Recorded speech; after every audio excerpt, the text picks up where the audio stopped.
I'm officially back home and settled. And I just woke up and I'm really starting to feel this impetus to start talking to myself again. Like things are building up. Being home, I'm really glad to be home. I feel good. But at the same time, it seems like there's a lot of, I don't know how to say this, and I don't want to give out any personal details, so I'll just say that it seems like people aren't doing as well as they could be, whether physically or mentally, or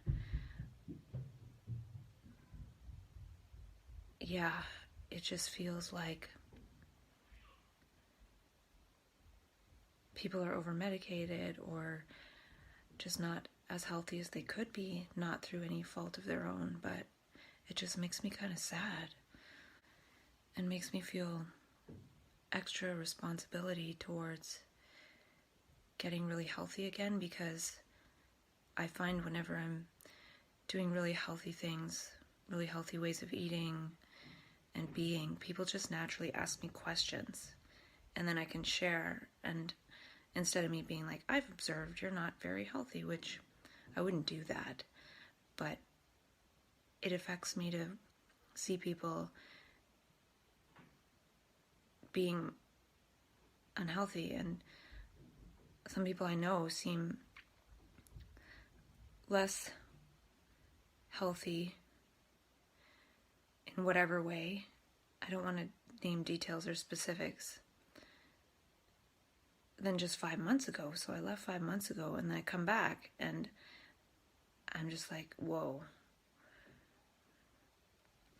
So I just feel like I do need to get really healthy, because then people will just naturally ask me questions, and I don't know.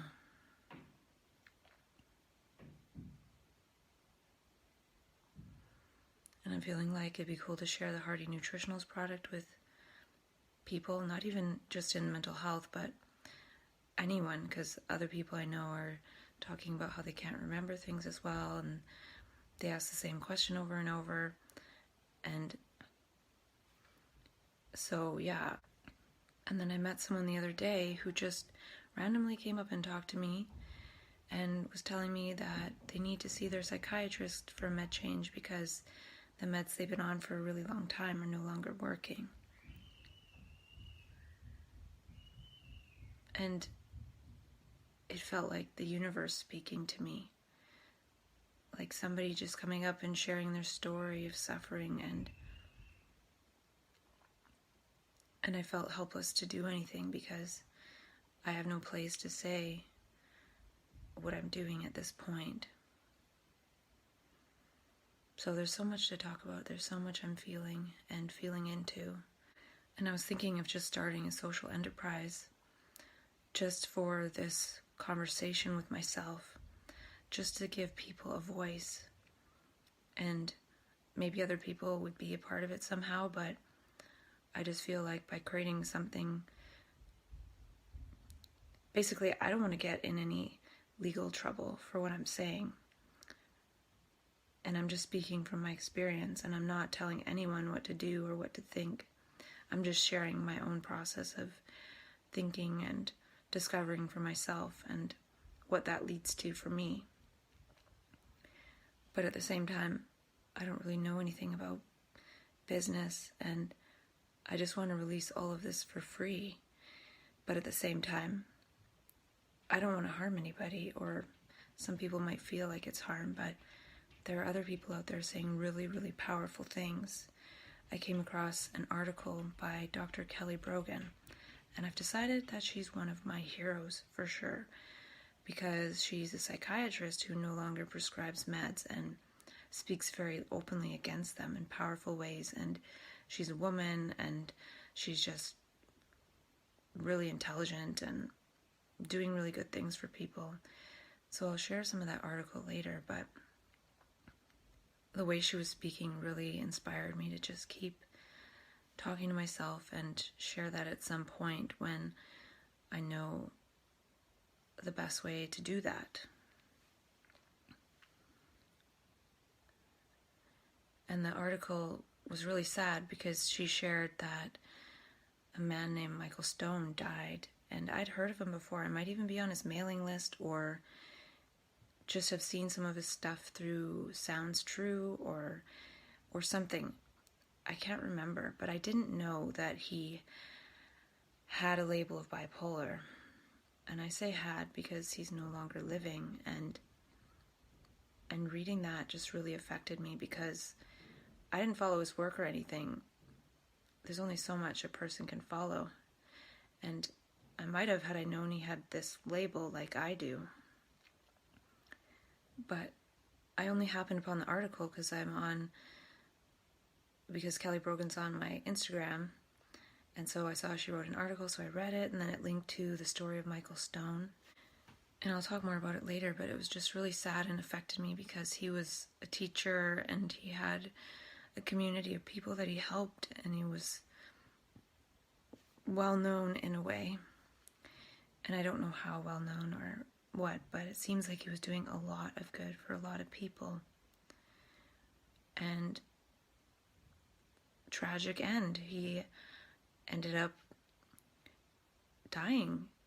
And the statement on his website said that it was likely from something like a fentanyl overdose. And I can just feel the enormity of that, how here's somebody who is helping so many people, maybe appearing to most people that are at arm's length to be doing really well and thriving. And then all of a sudden one day, just gone. And it didn't say anything about if that was the first time, or that's not the point. The point is he was really struggling, and he had been struggling and managing naturally, and then he turned to the psychopharmaceutical option. This is what it said in Kelly Brogan's article. And then needed some form of self-directed medication, which was some kind of street drug. And that was the end. And I just feel like, even though I didn't know him, if someone like him can have a tragic end like that, then it's possible for any of us with this label. Because sometimes I might feel like by talking to myself enough, or by taking enough hearty nutritionals, or by being healthy enough, or having healthy enough relationships, or being altruistic enough and helping enough people, that I might be immune to this kind of tragic end.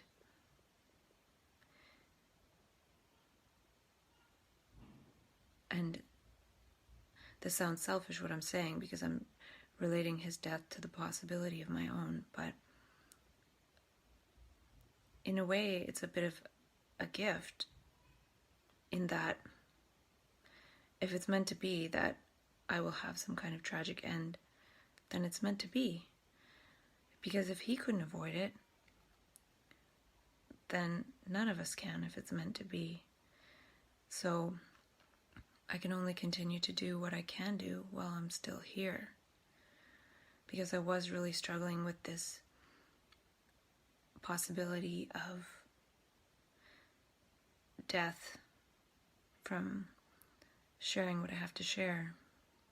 But just reading what Kelly Brogan wrote and the power from which she speaks, and reading about how this man, Michael Stone, did so much, all he could do to help others, but still really struggled with whatever it was exactly. I don't even want to pretend I know, because I've had my struggles with this label of bipolar and what it implies, and I don't want to assume that someone else is the same or similar. There is something, however, though, and I don't talk about this too much, I don't think, but the real, I don't want to say the real, but there's something to thought, to the fact that thoughts kill us. And it's not my thoughts kill me. There's this thought sphere of all these memes,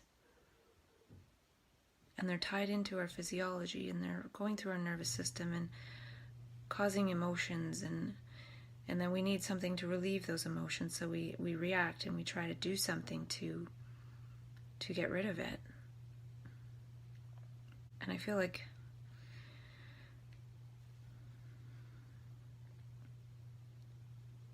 maybe sometimes I have a bit of an easier time because I did work quite a bit before I was ever labeled to have a clear and quiet mind. And it's not always that way. But I don't have any commentary going on in my mind and my brain on a regular basis, at least. And I'm wondering if that meditation headband will help me show that in some way, like if thoughts are correlated with beta and then I do that meditation band, even when I'm alert and there's no beta waves or very little, then it might be able to show that to some extent, or to show what brain waves can be possible during a waking and alert state, yet not have this hypervigilance of thought going on all the time. So when I do have a torrent of thoughts in something like a so-called psychosis, it's very intense. But that's not there all the time, so I don't have to spend every day reacting to it or trying to pacify it. It's only when it is there it seems like 6 to 8 months. So sometimes I wonder about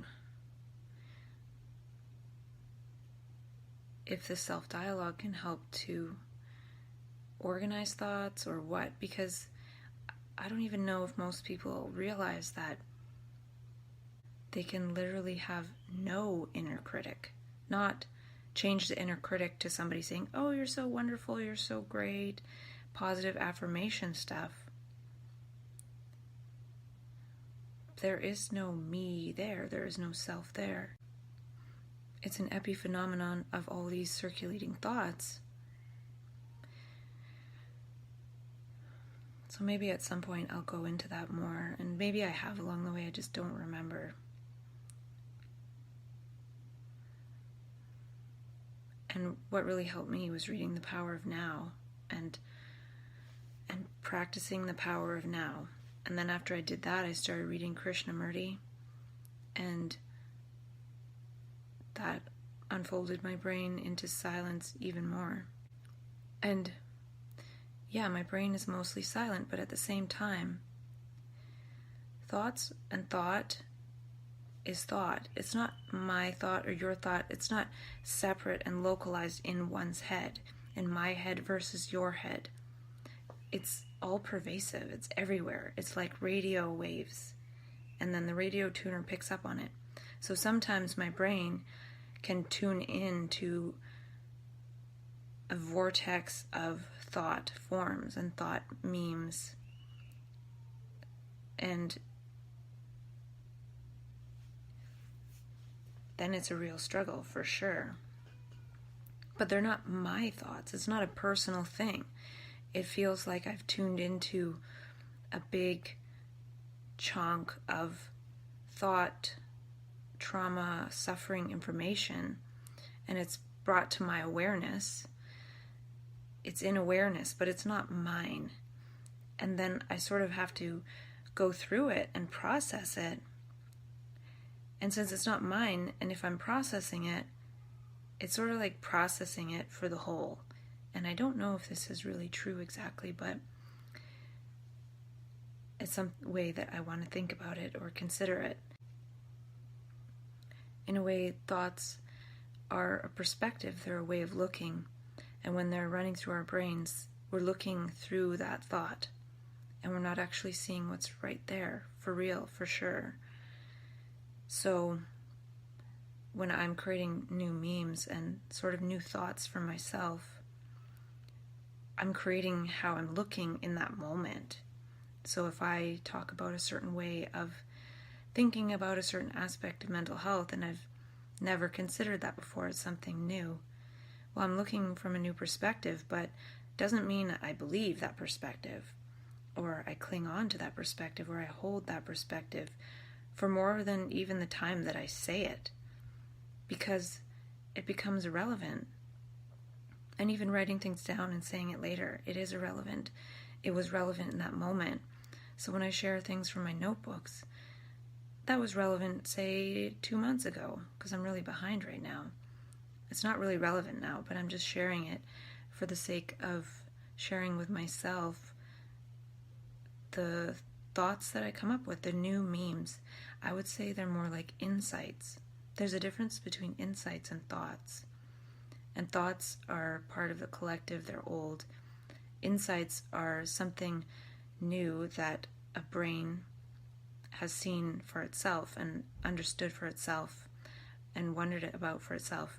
And not understood in terms of ultimate understanding. It's just a momentary, subjective, limited to that particular context and point in time, perspective and insight. So it's not sharing anything as an ultimate truth. It's more like, this was the truth for me at this day when I was walking here and I noticed this and then blah, blah, blah. It's how my brain seems to work and extrapolate things. And because it's doing that, it's not doing the circular me this and me that thing most of the time. That seems to come in when my consciousness wanders down to the lower levels on the scale of consciousness, like shame and fear and whatever else those things are. I can't remember right now. So I speak more as the level of consciousness that I'm experiencing at the moment, not as this consistent me.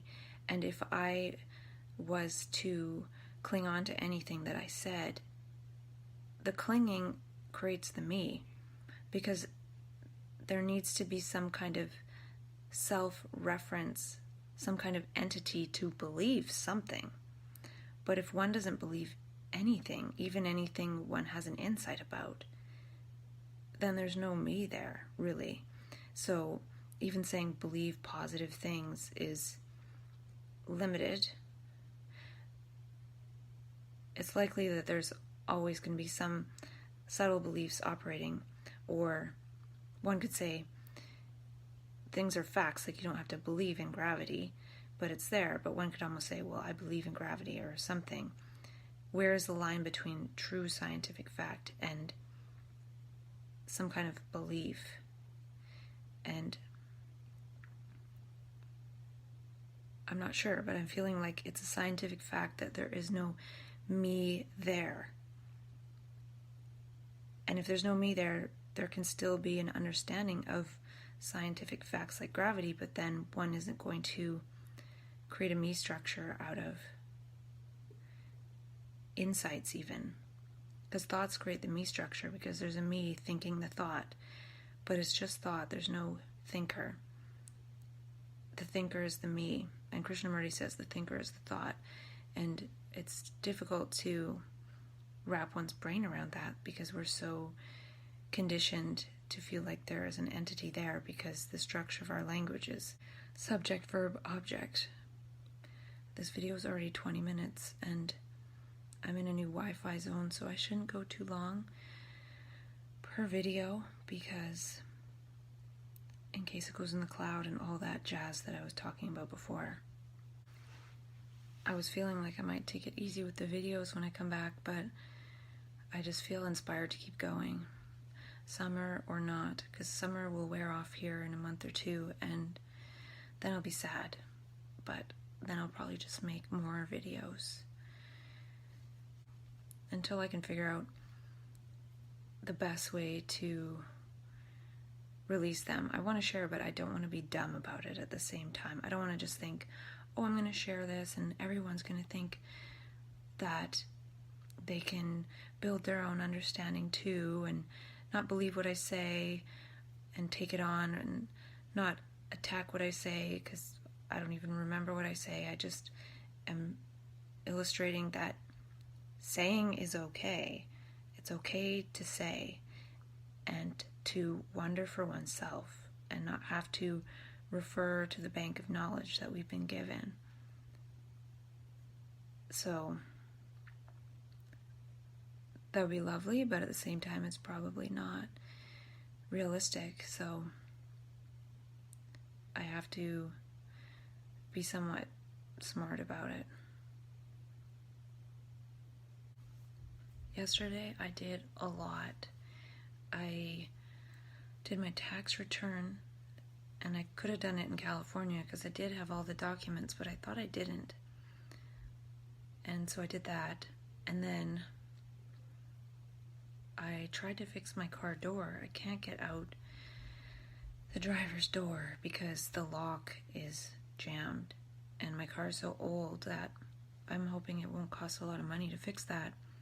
I sprayed a lot of WD-40 in it. I pried off part of the panel, and now it looks like a mess, and it stinks of WD-40. So hopefully someone I know can look at it on Sunday and try and fix it. If not, I'll probably have to take it in somewhere, and hopefully it won't cost too much money, because it could cost more than the car is worth. But at the same time, I don't really want to get a new car right now. So I was doing that and just a bunch of other things. I donated $10 to 2 different things that I support. It's not a lot of money, but it's just a gesture of, yes, I support that, because I'd gotten the mail for them reaching out when I was away. So $10 is probably more trouble than it's worth to process for them, but I did it anyways. And I also set up my sponsor child again because my credit card had expired, and I don't pay the full amount for my sponsored child, but it's nice to at least contribute something, and maybe one day be able to contribute a little more. So it was nice to get those altruistic things going. And this is my sponsored child. I'm not going to show her face because I don't think that is cool to just show her face on video that I might share, but it's nice. And I also set up an appointment to donate blood on September the 12th, which is a day after my 1-year anniversary of doing these videos a lot. So the first anniversary was June 20th. That's when I started doing them, but I didn't start really doing them a lot until September the 11th. So I'm going to donate blood on the 12th unless something happens that I can't. I don't know if I'm not supposed to because I'm on the Hearty Nutritionals, and maybe it could make my body detox more or something, but I've been meaning to donate blood for a while, and I was away, so I want to do that. And also, Dr. Mercola says it's good to donate blood to get rid of some of the excess iron in the body. And women don't have as much trouble with excess iron, but the Hearty Nutritionals I'm taking does have some iron in it. And apparently it's actually not good to have too much iron. It's not good to have too little, but too much actually speeds up the aging process. And I think he also said in his book, Fat for Fuel, that it turns on the potential of some cancer stuff. And in August of last year, I actually had a lump in my breast, and I went to get it checked, and then I refused a mammogram. And I even said this on video, but I remember I deleted it because I was a little bit scared to share that. I didn't want it to be like a self-fulfilling prophecy or a nocebo effect by talking about it. But the last couple of weeks, these have been very sore and bumpy and lumpy, and I feel almost like there's bumps in there that weren't before, like maybe something's getting worse in there. So I'm gonna go see my doctor and maybe ask about that. but I'm wondering if I should get on this ketogenic diet that Dr. Mercola talks about, because apparently it's really good for cancer. And after going through a 5-year chronic fatigue thing, and then being better for 2 years, and then 6 years on medications and in mental health, and just being out of that, I don't really want to have to do the whole cancer thing. So I don't know if that's true. I'm only talking about it because I did have that mini scare last year, and then they wanted to do a mammogram just in case, and I said no, because those can actually add to cancer. Apparently it can increase your chance of breast cancer 1% each time. So if I start at 35 and then get yearly ones or something, then my chances go up significantly.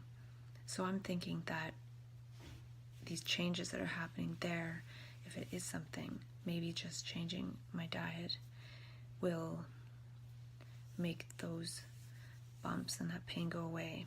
It could just be prolonged PMS, but we'll see. I'm supposed to get my period in the next few days, so if this pain goes away after that, then I'm probably fine. But I might do the ketogenic thing. But then Hardy Nutritional said be careful of changing your diet in a big way, because it can cause a detox reaction from the meds even more. So I have to be a little bit careful. I'm just reading a little bit of the official statement of Michael Stone's passing. And it's a really sad story. And I read over his About Me page on his website, and he doesn't say anything about having a diagnosis himself. And it says in his official statement on his passing that he was close to sharing his diagnosis and his struggles. But it seems like he hid his struggles, and it also says he seemed unshakable and capable of holding everyone else's suffering, and he did, but he struggled with his own, and that he lived with bipolar disorder his whole life, and it's just really tragic.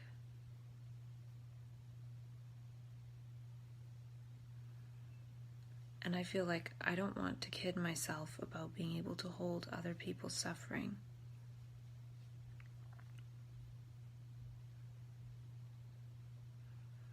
It's actually difficult for me, even just witnessing these last few days of my life and seeing people obviously suffering.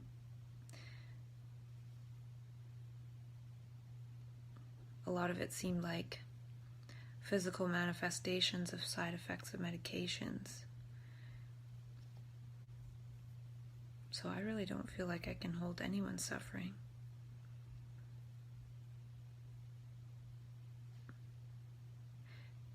I feel like I suffer too. I suffer if I see someone suffering and reading their body and their energy. I can sense that they're suffering, then I'm suffering. It's not a separate thing. So, of course, I will see that every day in my life, but I don't know if I can purposefully go out there and feel like I can help people with their suffering.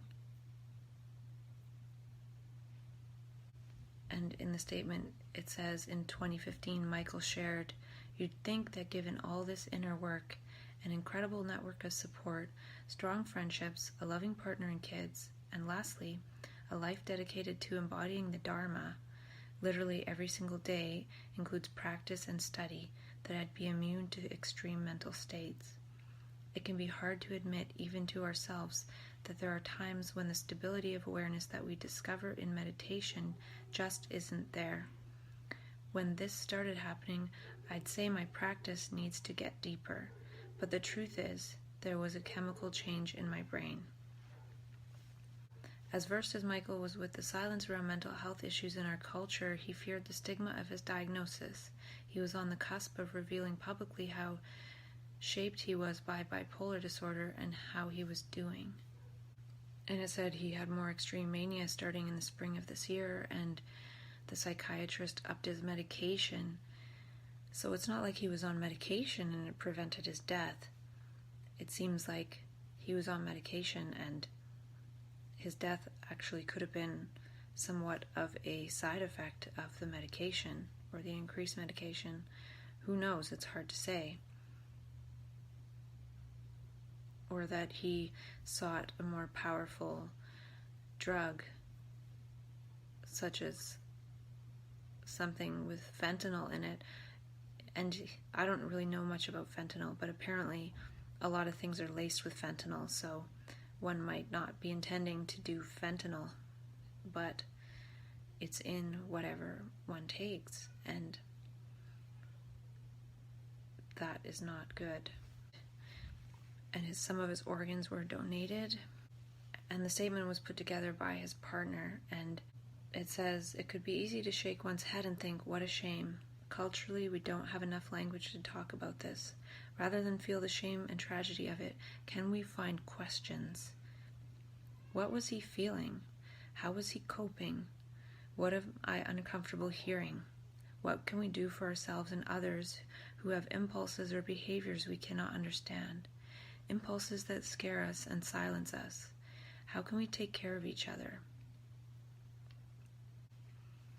And the question asks, what was he feeling? Well, he was likely feeling a lot more suffering than just his own personal suffering.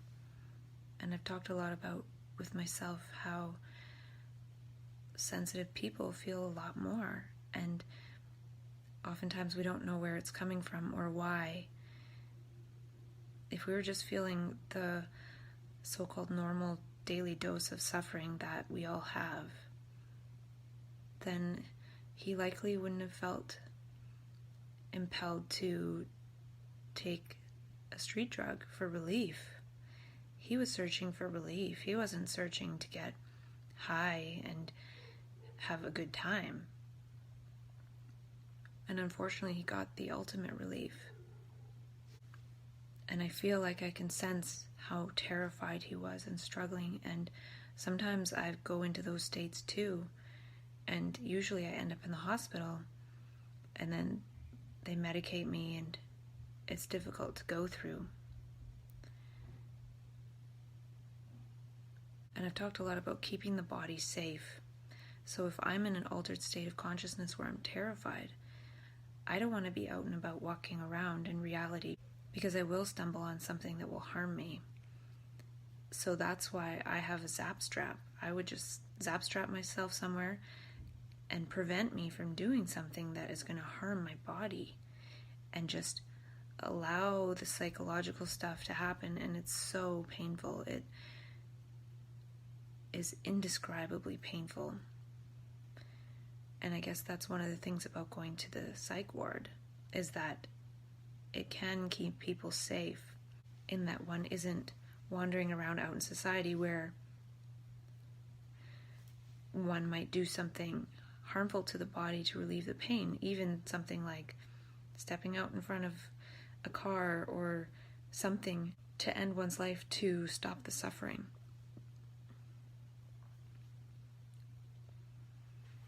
And maybe he took on other people's suffering and he wanted to be altruistic, but at the same time, if one is sensitive, one's going to take on other suffering even more, and then it's going to make it more difficult to live. So for me, I have to keep my stress really low. So it's important to design one's life in alignment with one's sensitivities. If I was to go back to working in peer support, I don't know if Hearty Nutritionals would be enough to numb me out to all the suffering that I would be seeing.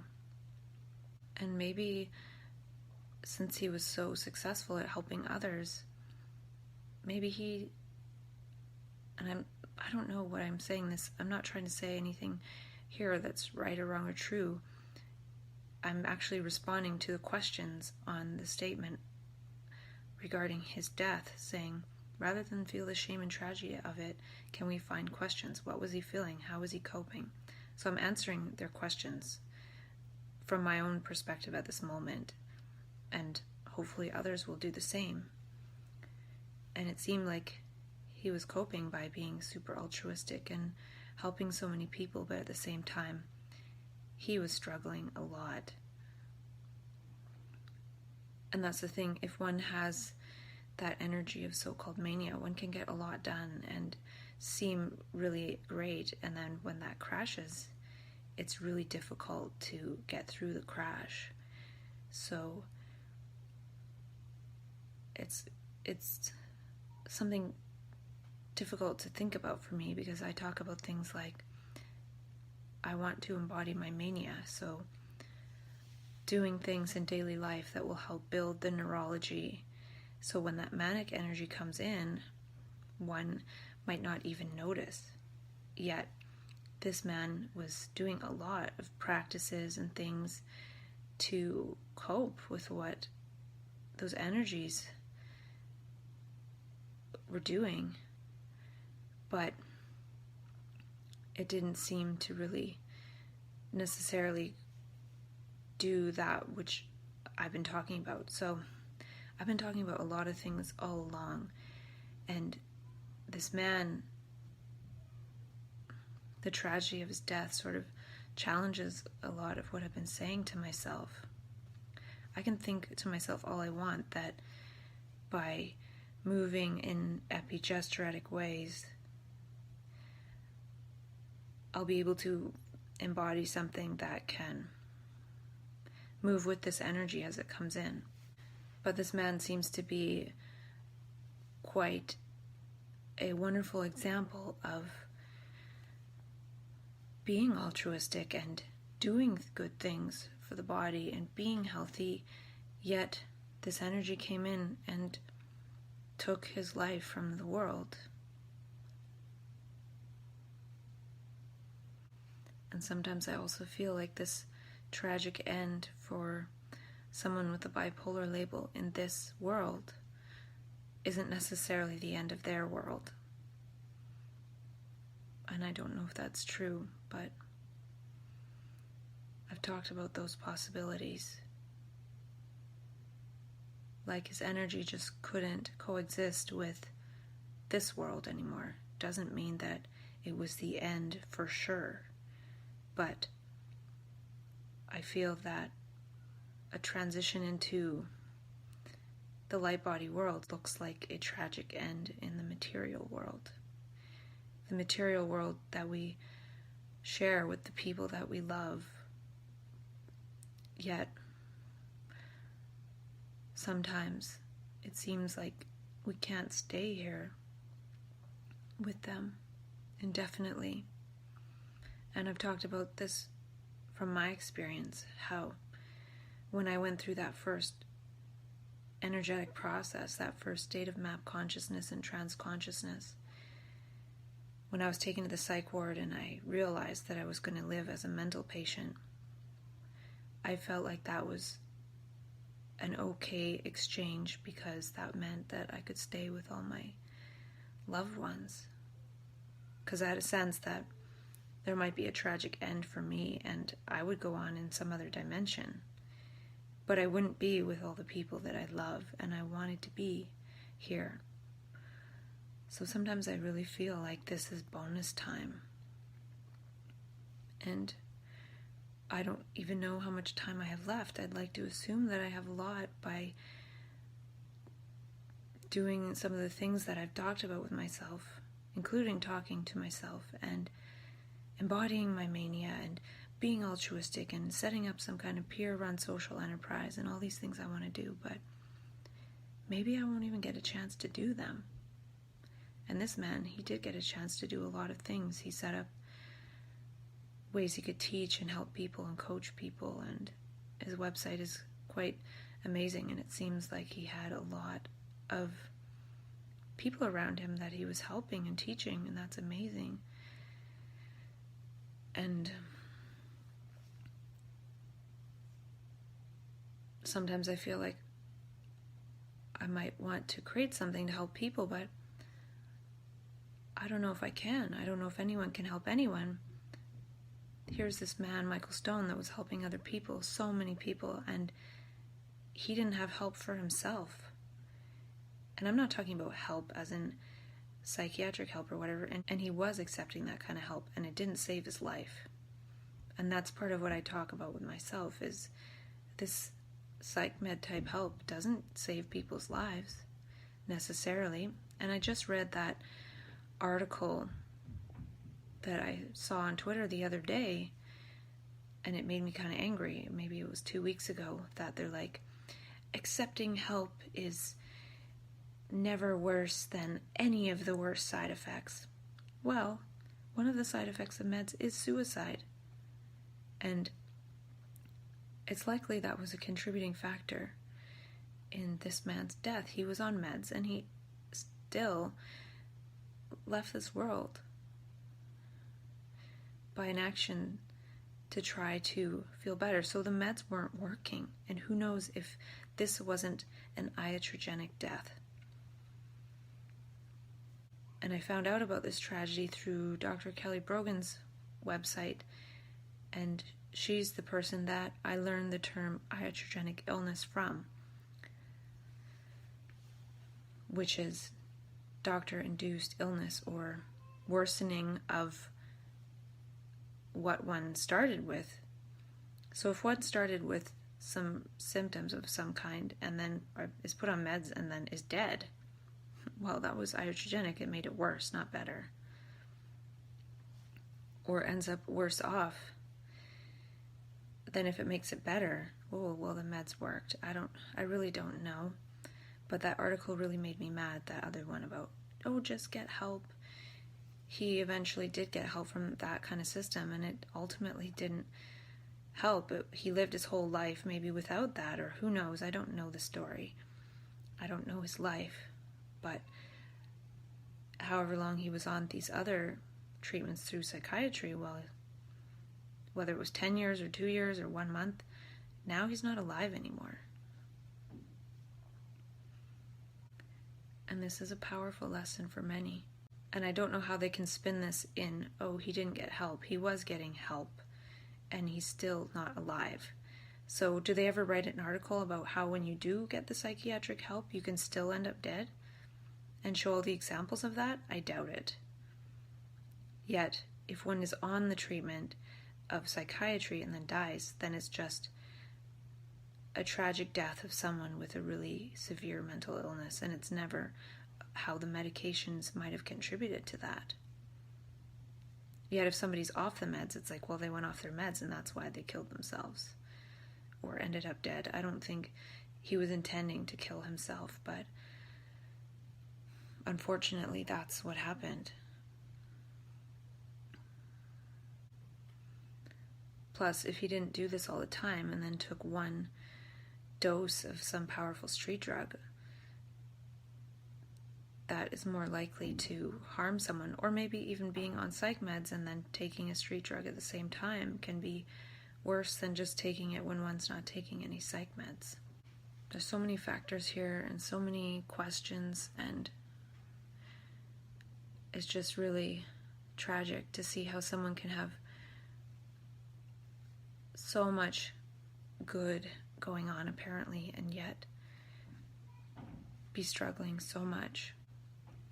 And it's partly, it seems to me, that he was taking so much on of other people. He was trying to help people so much, and when you reach out to people in that way and you're sensitive and empathic, you literally take on their suffering.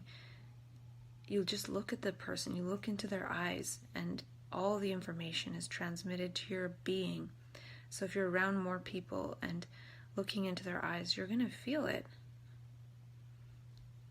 I feel it just from being home and seeing different people and just having a sense people aren't thriving. Yet at the same time, here's this person that is apparently thriving on the outside but isn't thriving. So what can one even know? What can one even do? But if he had thoughts and impulses that were out of control, well, for me, self-dialogue is a way to speak to myself in a way on the outside that is within my power to do. So I feel like if I don't do that, and not just if I don't do that, but by doing this type of conversation and dialogue, it helps me to process some of these things that I see and some of the suffering that I see. In seeing all this suffering the last few days, I just feel like, wow, I need to talk to myself. Because I'm feeling it. And yet, if he is trying to help and trying to help and trying to help, and taking all that on, it's going to create more inner struggling.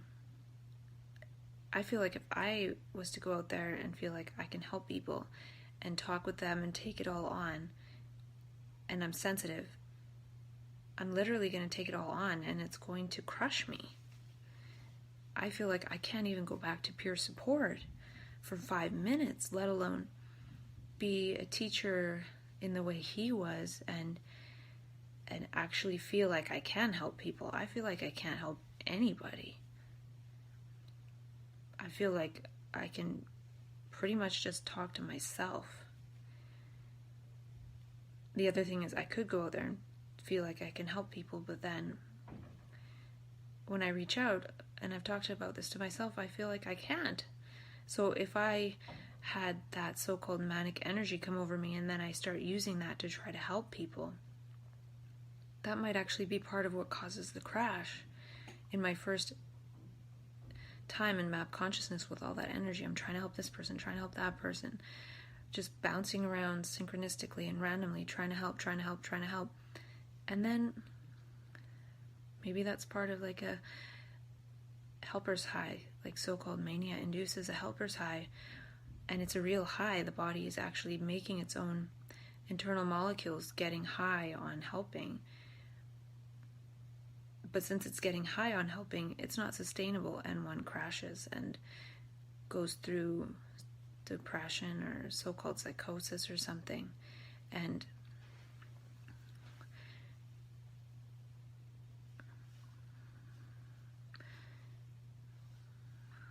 so I'm wondering, I don't know, but I'm wondering if helping is the wrong orientation altogether.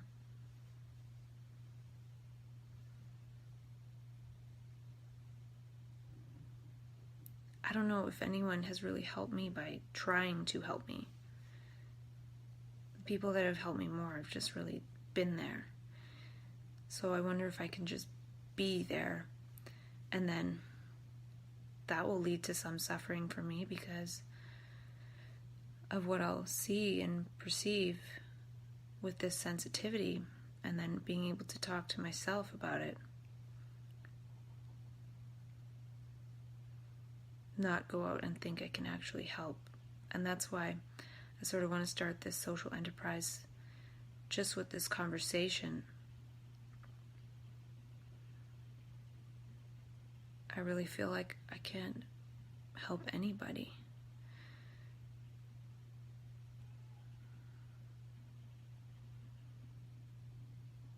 And I got another hint of that because there was this child and I was trying to say, oh, put some coconut oil on your eyes, it'll make them not itch. And I said it a couple times, and then eventually the child said about me that I was trying to force them into putting coconut oil on, and I was like, wow, that's a powerful lesson. Here I am thinking, well, I'm an adult, I know something about coconut oil, it's going to help. But the child didn't want it. And when I heard what they said, I was like, wow, that's a powerful lesson. Not to push anything, even as simple as coconut oil on eyes on someone. People would really need to ask.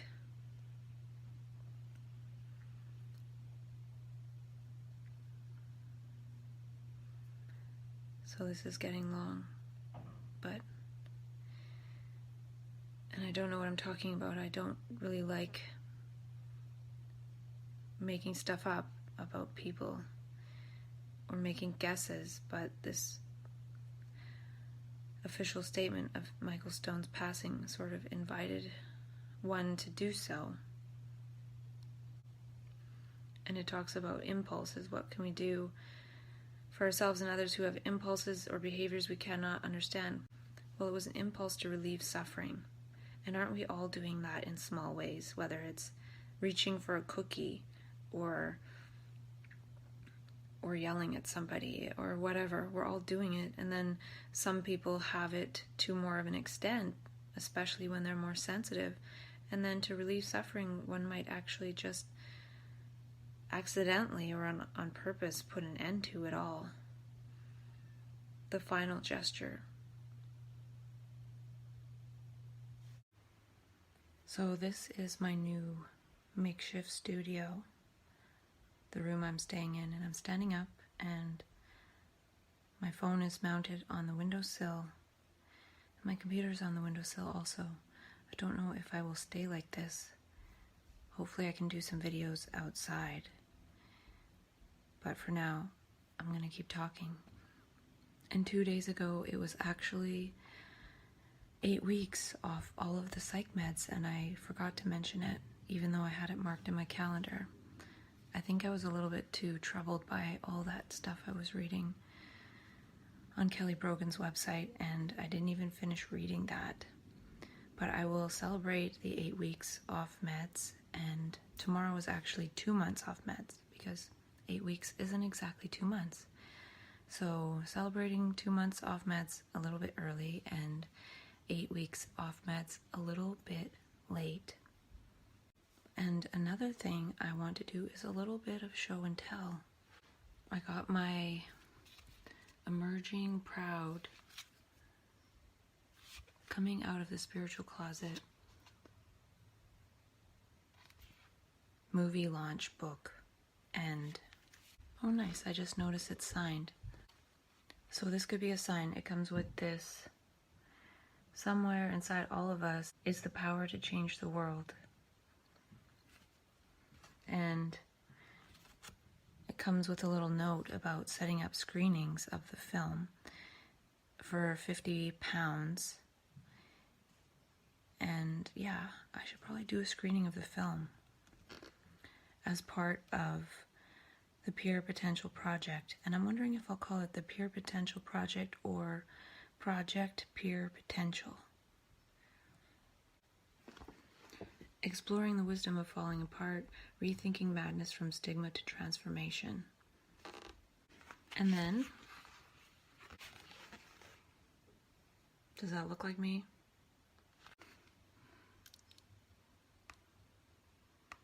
How about now? Yes, it's me.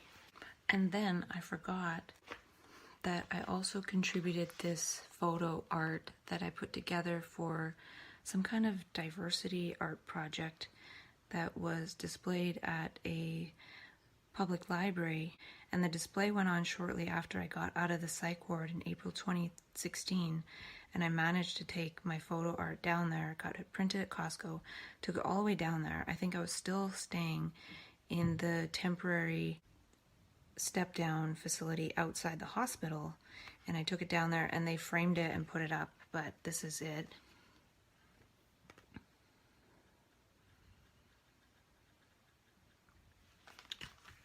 And I put in the little quote that I made: "Our brains are resilient, neuroplastic, and quantum, with infinite capacity to learn, unfold, and create. We've seen and touched possibilities yet to be made manifest, so hold these visions in your heart, so that the minds of the many might be touched and see the possible world too."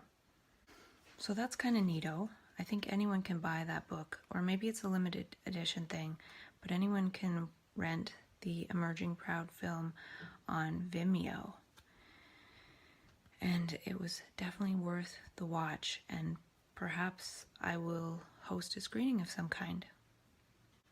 So I've been waking up feeling a little bit bleh. I think I just feel disoriented, like not organized, not knowing what I'm doing, though it's all on my computer, so I am very organized.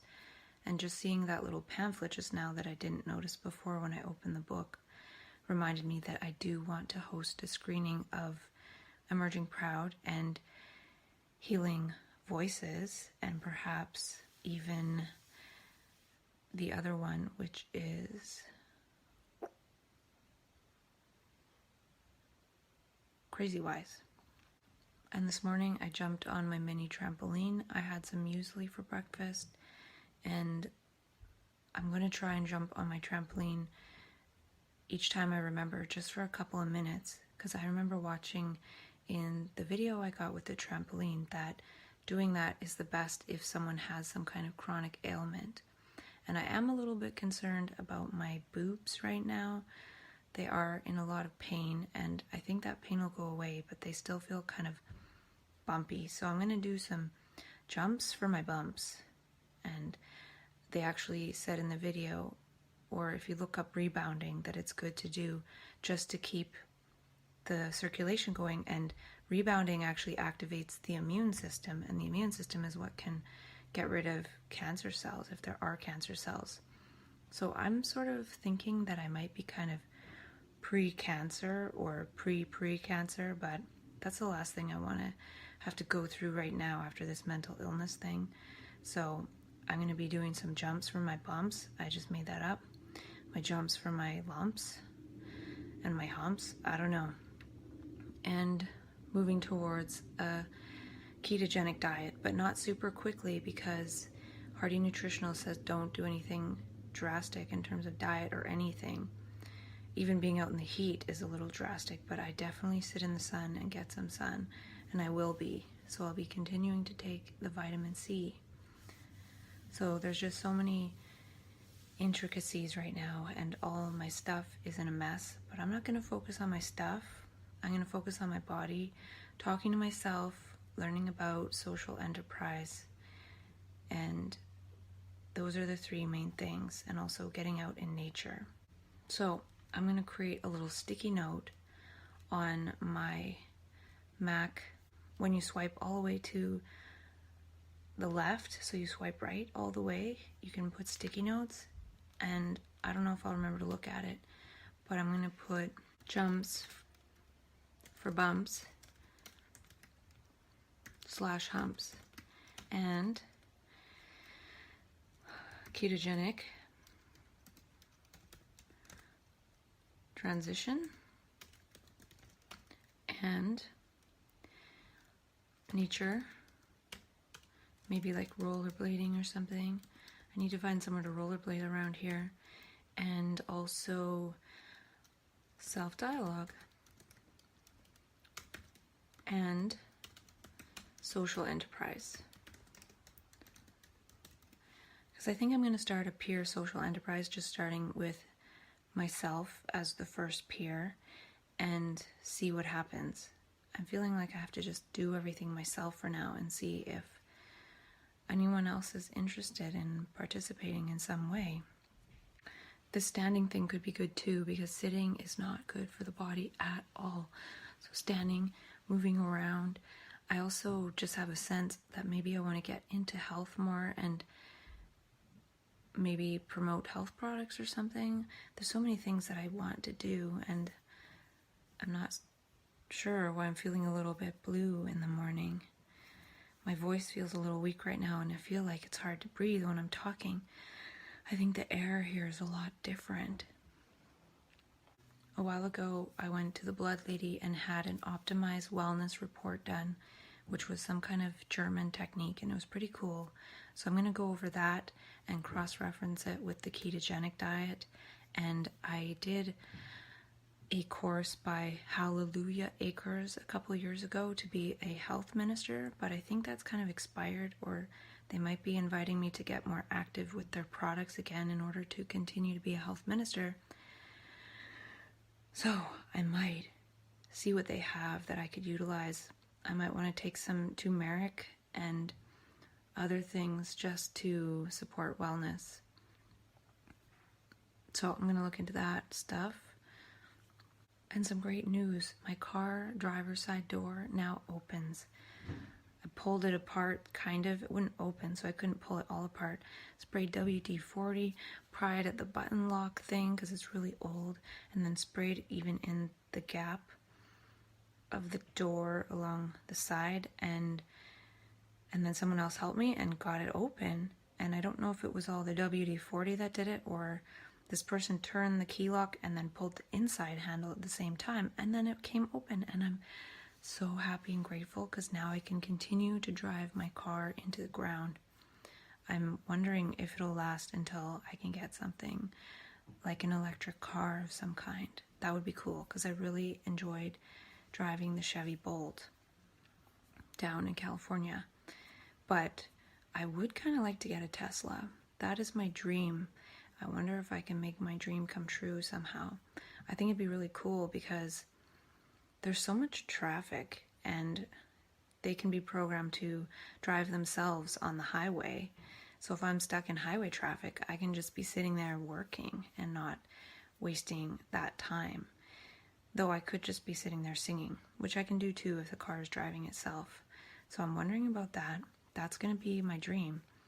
Now that I've reached my dream of going to California and I've reached my dream of tapering off the meds, maybe now I can really get more serious about dreams beyond that. And it would be a dream to have a really eco-friendly car and a beautiful car. And I do really like technology, and I like it because I use it a lot to create these videos, and I like cars, so I just kind of want a Tesla. That would be really cool. And I also want to create this social enterprise so that everything I do can be translated into some kind of social value.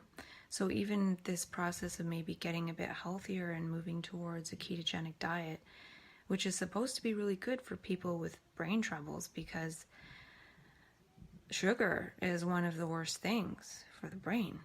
And if we don't completely eliminate it, then it can cause troubles. And I don't have it completely eliminated right now, but it probably would be a good thing to do in the long run. And I have done it in the past and I felt really good. And my body was in really good shape and really slender. So if anything, it might be able to offset the effects of the weight gain. And if one chooses to support themselves by using medication, if one can be on a ketogenic diet, then perhaps there's not really any ill effects in terms of all the body manifestations that can happen as side effects. I really don't know, and I'm not going to do that experiment, because I'm not going to go back on meds to do that. Though I was on meds, and I was on ketogenic for like 8 months, and I was very slim and trim. But I still did end up in the hospital, and that's when that scary hospitalization happened, and now I've tapered off the meds and I'm not going back there under my own volition, that's for sure. And once I start the social enterprise, I do want to upgrade my phone and my computer because it's 6 years old. I bought it when I was manic the first time, and I dropped $3,000 at the Mac store in a day. And then it turned out that it was very useful. I use this computer all the time. So that was kind of an intelligent thing to do in retrospect. And that's something I ask myself, what am I trying to create? What am I trying to do? Why did I think I needed all this stuff? Well, the sense I had of how I needed it has come true. I am making these videos. So there was something behind that for sure. And I want to get the Apple Watch, the new one, if it has the heart rate feature, so I can monitor my vitals, especially when I start to reach out more into my surroundings. And then also feel safe. Having that device is like having a Zap strap and a link to always being in contact with somebody if I need help. And I like that idea because it might have phoning capabilities even when the phone's not nearby. So I won't even have to worry about my phone being nearby. And also starting to share some of this conversation with myself. I'll probably just put it out there on SoundCloud, which is linked to my iTunes podcasty thing, and also on my blog as unlisted videos, so then people can still listen. And that might be the first step. Blog is unlisted. So people just looking specifically for things related to bipolar or omnipolar or transconscious or map consciousness will find it first. And and find some people who relate to the conversation first before putting it out there more. And yeah, doing those movie screenings, there's a lot to do. I have a lot of work to do. Endless work, and it's going to be a lot of fun. So yeah, how can I create with this? What can I do?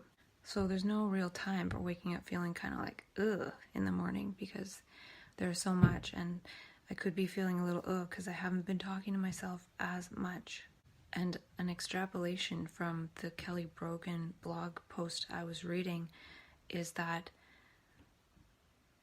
supposed mental illness could be a type of metanoia, which is a profound shift of the heart.